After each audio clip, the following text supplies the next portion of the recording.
The old lecture hall sat empty except for the wind and rain. Night came early and lights were off. Professor Tunji lay under a toppled lectern. He had slipped and hit the floor. The lectern pressed his ribs and he breathed hard. Water ran in thin lines from the window where the storm hit the glass. The room smelled like salt and old wood. He thought, I should have finished grading. If only I had stayed later. He tried to move but pain kept him still. At the doorway stood a woman who looked pale and steady. Her clothes were damp. Her hair had bits of seaweed stuck in it. She walked like someone who had traveled many nights. She set something gentle on the lectern. It was a locket crusted with salt and small shells. Tunji stared at it with a shame that felt cold. The woman lifted the locket and touched it once. Her voice was low and clear like a bell. She said one name and the name struck Tunji deep. Neka, she whispered. The word hung in the dark. Tunji felt as if the tide had touched his skin. Weeks earlier the university opened with lights and music. This fund will open doors to incredible A donors opportunities gala filled the old for our hall students. with laughter and shining glass. Professors Tunji, Adamu and Ease moved together like men who expected applause. They smiled at each other and shook hands with donors. The new mentorship fund was announced. Private salons were promised where students could meet benefactors and get help. Freshmen arrived in bright clothes and nervous shoes. The trio spoke of opportunity and career doors that would open. The newspaper wrote of paths and support. Invitations spread across the campus like small bright flags. Some students received silk cards stamped with a small tide emblem and the words, "Special Consideration." A freshman slipped away from the crowd and opened the card. Her face softened. She kept the card like a secret and hid it in her sleeve. The three professors watched the young faces and nodded as if a plan was working. Outside the glass the sea wind moved the palms. Some people left the gala thinking of future classes and money, not knowing there were darker currents beneath the lights. After the gala, the trio met in private rooms. Tunji spoke about placements for select students. Adamu promised private tutorials and long evenings of reading. E said he could make introductions that would matter. Quiet plans moved between them like folded papers. Two students rose fast. Their marks climbed and internships appeared like answers to silent prayers. Other students watched with hope and a small fear. In a late-night office a photograph came through the slot. It showed a favored student getting out of Adamu's car under a street lamp. The dean found a copy of the photo on his desk the next morning and felt a hard knot in his stomach. No one would say who left it. The campus hummed with whispers. Some believed doors opened by merit. Others believed doors opened by favors. A junior administrator who worked late counted transfers and receipts and felt a growing fear. In quiet halls people began to speak in lower voices. The trio's promises looked like small mirrors that reflected only who they wanted to see. The three did not build power with gifts alone. They found hungry young men and gave them hope for title and favor. Those boys wanted to lead and they wanted friends who would follow. The professors promised student government seats and alumni favors. The boys formed a leadership crew. They met in a bell tower or quiet rooms and swore loyalty. They learned when to cheer and when to stop questions. The crew won elections and handled budgets like small crowns. Their power let them quiet critics and move people like pieces on a chessboard. A pledge knelt in a photo before envelopes of cash and a list of student names. The printed list showed targets for influence and marks. That pledge later ran away from the tower after an initiation. He left behind a page with the tide emblem. The note fell like a small stone into a deep pool. The campus began to feel like a place where readiness for power mattered more than honest work. Some professors watched and said nothing. Others walked with eyes that did not meet the crew's. On warm nights Tunji held a rooftop where fairy lights hung over small groups. Donors leaned on railings and students moved with easy laughter. Young women came and found attention, and that attention became a fast path to a scholarship or a room near campus. The rooftop sparkled like a promise. But promises were not always kind. One student refused a professor's advance and left the roof. Two crew members followed her and watched until she reached her dorm door.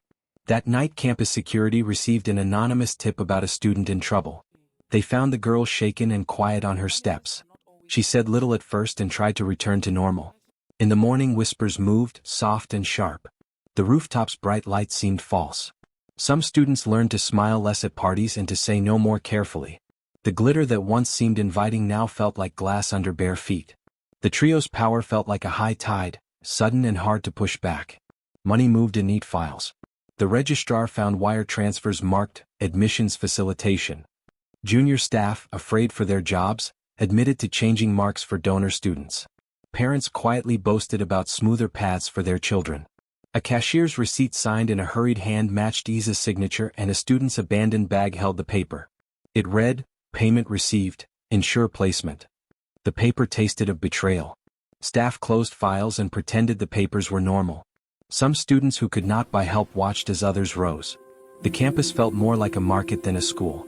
A caretaker who had seen many years gave a small, sad laugh and said the place had always had favors, but never so much open trade. Students who could not pay learned to flatter and to hold their faces hard. Trust, which had once lived in the classrooms and libraries, wore thin like cloth left out in wind. The small legal forms and receipts began to shape futures quietly and without notice. Each week the leadership crew walked the bell tower steps and swore loyalty to each other. The bell watched and answered with a small echo. They held rites where oaths were whispered and names were promised. Professors stood near and did not climb. The crew swore secrecy in service, and in return the trio gave them small benefits. Once they forced the university to delay a midterm, which allowed chosen students to study more while others waited. Staff complained into empty rooms and then obeyed the order. A pledge who had meant to speak out ran from the tower, and in his rush he dropped a paper marked with the Tide emblem. That page was picked up by a student who felt a cold knot in his stomach. The crew's rituals tightened their hold like a rope. People started to watch the bell tower with worry. The places of ceremony turned into a stage where favors were paid and secrets kept. The dean met donors behind closed doors and promised to keep the university safe. He agreed to protect their ends and to preserve the name of the place. Complaints from students got passed to a private investigator and files seemed to vanish.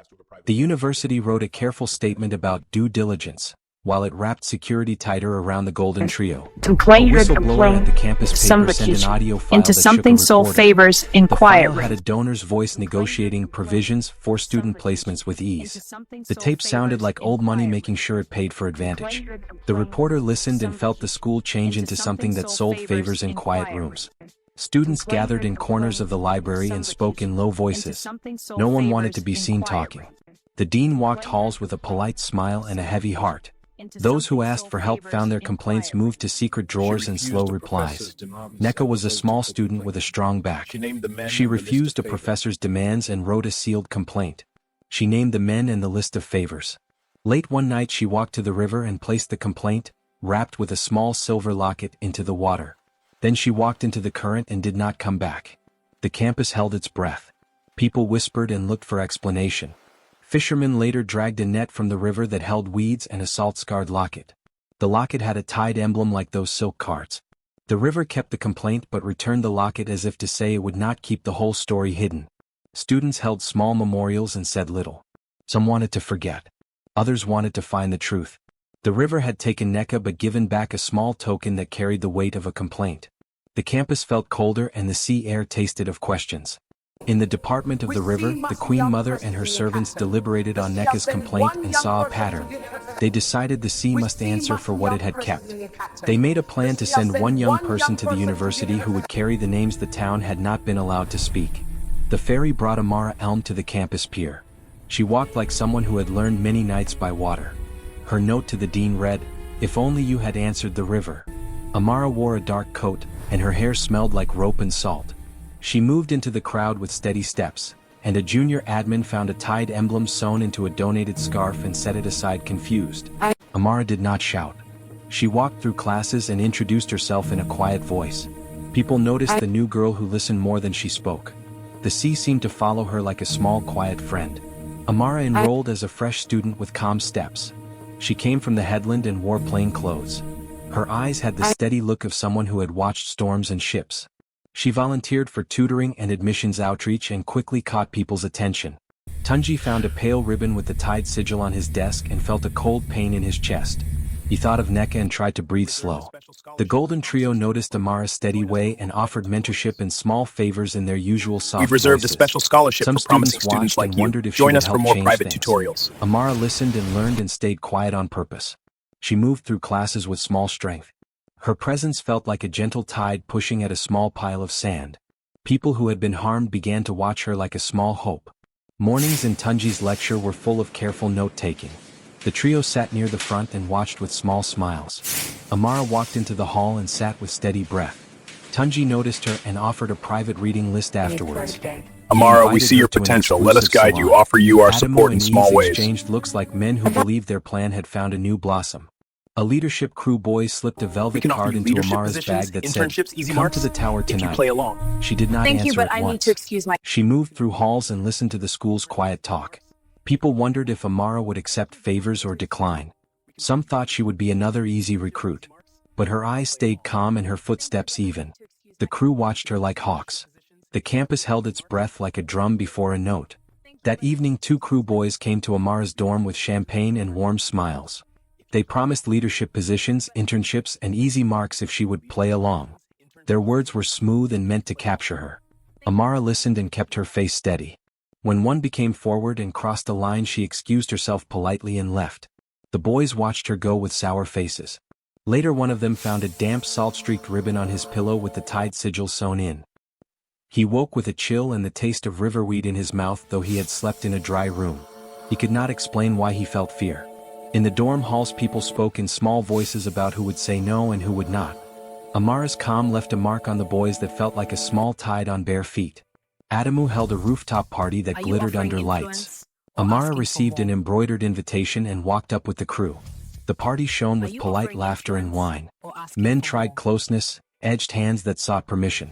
Amara danced and deflected a hand with a small laugh that felt not cruel but true. Ease cornered her by the rail and offered a whisper that wanted more than words. Amara's single question stopped him.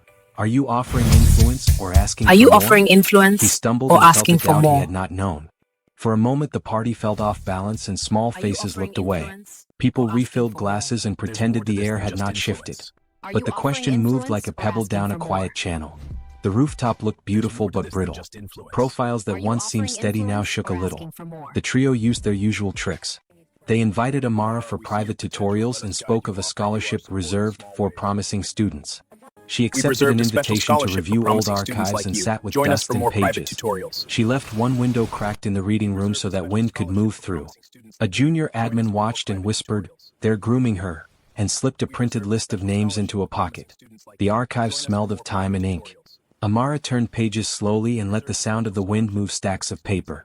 She took notes and smiled in ways that gave away little. The trio praised her and asked for more time.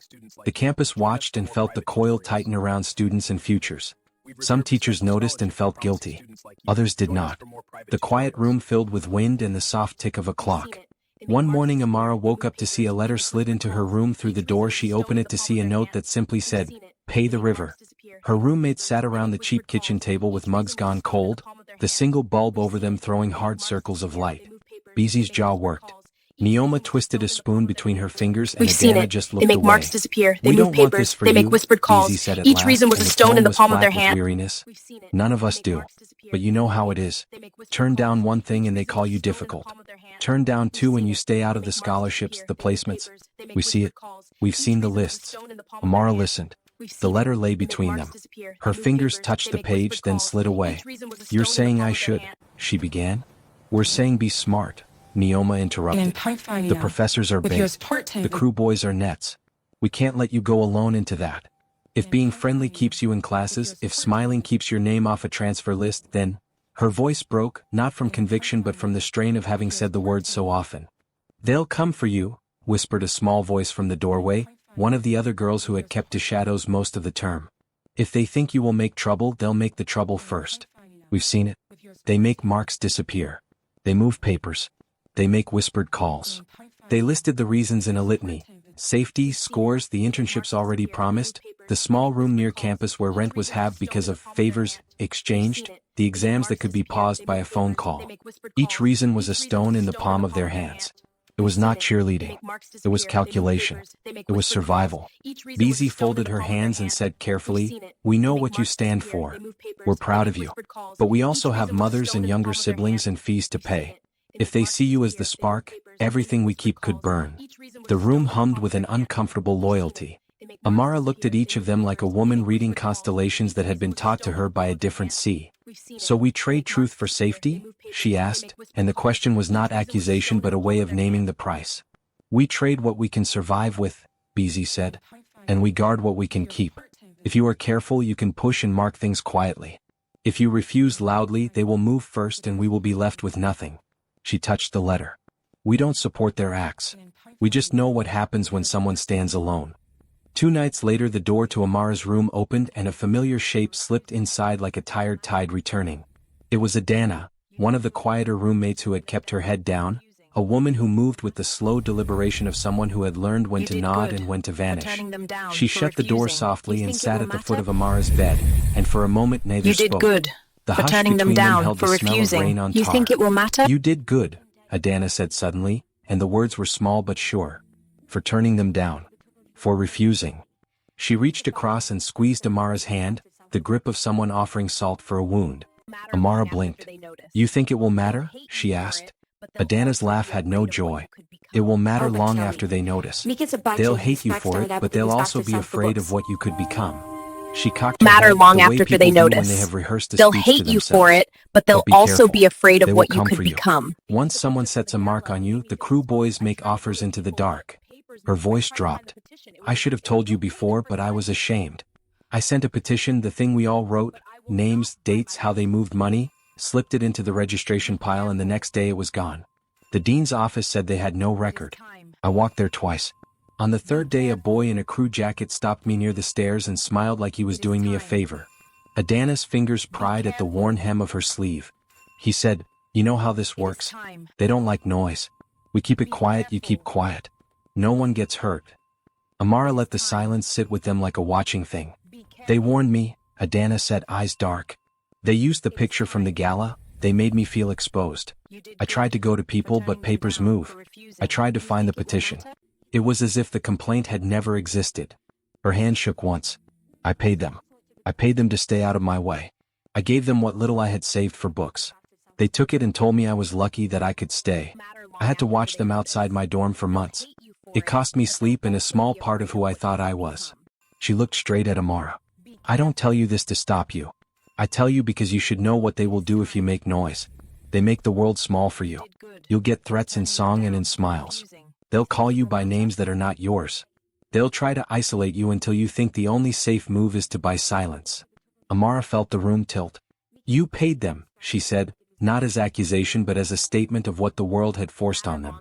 Adana nodded. I thought I had no other path. I thought pay would keep me steady in the lectures and let me graduate. Sometimes it did. Sometimes it meant missing a chance to speak up when someone else needed help. She swallowed. I regret that. I wish I'd had the courage to put the petition where it could not be hidden. I wish someone had looked in the tide and seen it. I had to learn that survival sometimes means losing a piece of yourself you don't get back. Her voice softened. But you, she reached for Amara's hands and held them, the grip warm and urgent. You have a raft we did not. That matters. But be careful. They will try to take your breath away with privilege and with fear. Why tell me all this now? Amara asked. Because you refused, Adana said simply. Because that refusal is dangerous for them and dangerous for you and dangerous for us. And because if they come for you, they will try to break the others by breaking you first. They will whisper to the dean's children. They will find money that makes investigations slow. They will make you think prosecution is a storm worse than staying quiet. They will make offers like lifelines and call them charity. She quieted and then, with a fierceness that surprised even her, she added, don't pay them for silence. Amara took in the words like cold air. The letter crinkled in her pocket. I will watch, she said. But I will not buy my right to speak. Adana's face shifted into something like relief and fear. Then we will be clever, she said. We will make noise in a way they cannot smother. We will work quietly to put evidence where hands cannot reach. We will find witnesses who are not afraid to speak to cameras. And when they come for you, when the crew boys swagger up with champagne, do not be afraid to look them in the eye. Let them see you are not a small thing to be negotiated. Outside, the wind moved the palms and a distant bell in the tower answered like a slow heartbeat. Long after Adana they lingered, notice. then rose to They'll go and hate you paused at for the it, door. but they'll also be careful, afraid of what she you said could again, become. and it was at once both a warning and Be a benediction. careful. When the door closed behind her, Amara sat very It is still. time. She had the knowledge of what the girls Be sacrificed careful. and what some had paid. She folded the letter, stood It up is and time. said, it is time. The events that followed were far from what Amara's roommates were expecting. Adamu fell ill in a way doctors could not explain. His fever rose and tests showed no infection. He reported a steady taste of salt on his tongue and a dream of water at odd hours. The campus physician sent him home and whispered about stress. Donors muttered about curses while the leadership crew tried to hide news. Adamu's son uploaded a crude video of himself acting wildly at a party and donors frowned. The trio's image frayed. The ladies in the donors' room exchanged notes and lowered calls. The crew scrambled to keep gossip from growing. Students watched and felt a shift. The men who had seemed untouchable now made excuses for days. The illness moved like an unseen current through their plans and loosened the tight grip that had held the campus like a net. The children of the faculty dean began to act out in sudden ways. Reckless posts and drunk-driving rumors appeared at times that made donors and board members sit up. Rowan's daughter was arrested after a trespass at the riverfront and a news van parked at the Pike House. The trio watched in alarm as private matters became public. Donors withdrew support and meetings became tense. The crew began to fracture and those who had once obeyed now looked to other paths. The campus felt fragile like glass with small cracks. Old friends whispered and alumni questioned their giving. The pattern of children's acts looked like an angry tide in the faces of parents. The trio felt the heat of exposure and learned how quickly influence could melt. Tunji woke with nausea and a rash like salt spray. Doctors found no cause and called the condition strange. Private physicians could not help. The professors grew pale and anxious as symptoms spread. Brand names once safe now made donors uneasy. A note appeared under Tunji's door in wet sand. Confessions take away the lead. In a different hand someone had added, "And no remedy but honesty." Tunji read it and his hands trembled. He thought of Neka and the small silver locket he had once neglected. He felt shame roll through him like cold water. The rash burned and creams did little. The faculty lounge listened to rumors and then repeated them. People who had once avoided the river's talk now thought differently of what had been hidden. The campus felt like a place where the past was catching up like a tide that would not stop. A cruel and private humiliation became real for Tunji. He developed a swelling and pain that could not be explained on tests. Surgeons scanned and found nothing wrong. The condition refused all treatment. He grew thin and moved with work that was no longer his old strength. He missed private hours when he had been most harmful. Faculty and students saw him in hospital gowns and felt a thick mix of pity and shame. Rumors said it was a curse. Others said it was a conscience made strange. A bouquet of freshwater shells arrived on his step with a small card. The tide knows. Tunji felt the message like a small weight and he could not find relief. The humiliation followed him like a shadow as colleagues lowered their voices in hallways. He could do less and the campus watched, surprised by a man's fall from a chair he had sat in for years. The leadership crew began to crack under small misfortunes. The rituals, the men. Projectors cut to black mid-lecture and grant files vanished into folders no one remembered. Messages leaked where crew members bragged of attacks and favors. A crew leader was suspended after evidence of intimidation. The crew's power over budgets weakened as audits opened small doors. Students began to speak on the record and a live-stream confession spread. An ex-member sobbed and named men and rituals where students were traded for marks. The confession burned through feeds and the crew staggered. Friends turned away and donors pulled back. The campus felt like a place where lights had been put on and secrets could not hide. Small accidents and failings built into a pattern and the leadership found itself untrusted and alone. The social storm came fast. Anonymous posts multiplied and a hashtag trended. Parents arrived on campus and demanded answers. Donors called and many put their promises on hold. The dean hired PR lawyers but could not stop the flood of outrage. Alumni asked for independent probes and the student union called for hearings. The campus square filled with signs and voices that said, "Hear us." At dusk Amara walked into the quad and let the tide-sent wind sweep her hair. She stood and spoke 2 words to the crowd. The words cut and the trio's staged composure came apart like thin paper. The students felt a surge of power as many small quiet voices joined into one clear demand for truth. In the great hall Amara stepped forward and spoke steady and clear. She said she carried Neka's complaint and the voices of those the river had held. She said she came as a marine envoy from the headland to deliver names and to ask for justice. The hall listened and Tunji, Adamu and Ease watched as if seeing a mirror they had not liked. Amara placed Neka's locket on the table like a small judge. Then a recording played. It was Tunji's voice from years earlier, making promises the complaint had named. The dean went pale and the room was quiet like a tide before it turns. Amara told them plainly that only open confession and repair would stop the tide of pain. Her eyes were steady and she did not shout.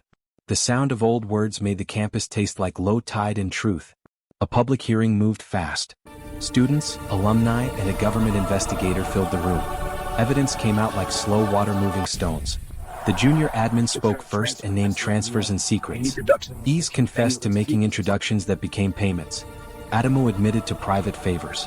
Tunji read aloud signed renewals and then, after a long silence, admitted to taking advantage of students.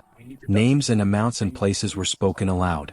The campus watched as walls of silence came down. The investigator announced a freeze on donor funds and ordered a forensic audit. People felt a wind that stripped leaves from trees. The trio's power turned to ash in many mouths. The hearing felt like a turning point where hidden rules and private bargains could not stand against the light. After the hearing, the university, students, parents, alumni, and officials met and wrote new rules. They made independent oversight boards, whistleblower protections, and scholarship funds for those harmed. They created a public reparations pool and mandatory consent and abuse training. The Golden Trio were fired and criminal referrals were made where needed. Amara walked to the river and lifted Neka's locket one last time. She let it slip back into the dark water and watched it sink like a small answer. She whispered, "If only you had listened sooner." Students left the renewal stairs with lighter steps and wary eyes. The campus began a slow repair of trust. The sea breathed out and the place felt like it belonged to its students again. The work ahead would be long, but the first stones were set and the tide had changed.